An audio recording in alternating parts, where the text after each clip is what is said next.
Hi guys! Good day! Yan, for today's video, kaming family pupunta sa isang masarap na kainan dito sa Dagupan. Ayan, Korean Palace. Eat all you can! Yan! Kasi today, actually, anniversary namin ni Joycelyn Villar, binuan ng aking asawa. At kaya dito namin celebrate sa Korean Palace. Ayan, saya kumain. Mukhang dito kompleto lahat. At maraming side dishes. At hindi naman din ganun kamahalan yung per head. Pero this time, tinanong ko si ate kung magkano yung per head nila, $599.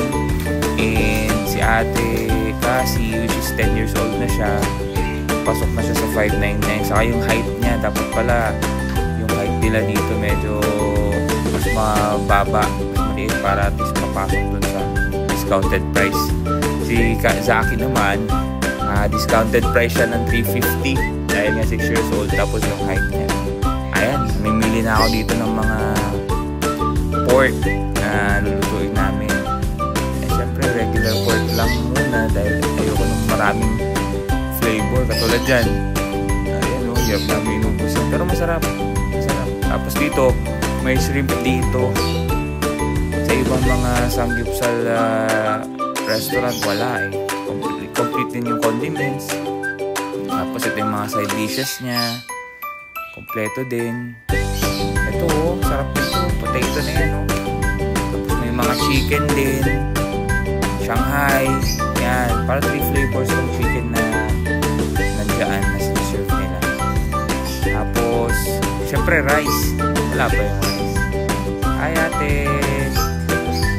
Tuwa sila sa mga ganitong kainan eh, kasi luto-luto. Ayan. Ito na, kumakain na kami dito. Ayan. Kumakain na si Madam Celine. Ayan. Actually guys, ang inabot nitong meal namin is around 2,500. Ayan. Eat all you can na yun. Lahat na ng flavor ng pork. Lahat na rin ng chicken nila. Available. 25 kinds of side dishes ang may enjoy nyo dito sa Korean Palace, Dagupan. Dito lang to sa tabi ng YMCA. Sa may ginagawa. Tabi lang din ng school. Tuwa si Jackie.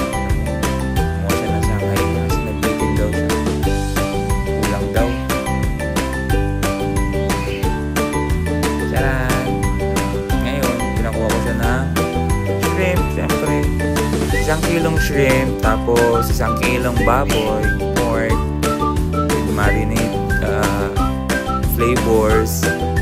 Okay na, sulit na. 2.5. Siyempre, itong pinaka-best part, diba nagkaklase yung misis ko. Ayan, kumuha kami ng ice cream natin. Charan! Hindi makukompleto yung samgyupsal pag walang ice cream.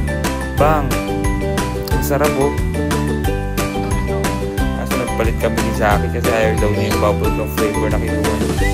Mas gusto niya yung strawberry flavor na kinuha ko. Ayun o.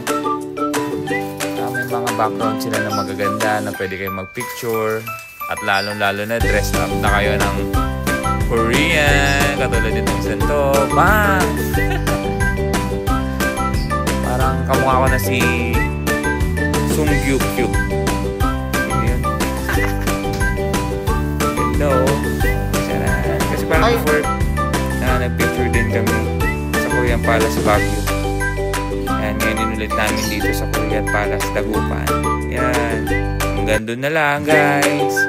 Dito pa uwi na kami. Picture na kami sa labas. Okay. Salamat. Please subscribe.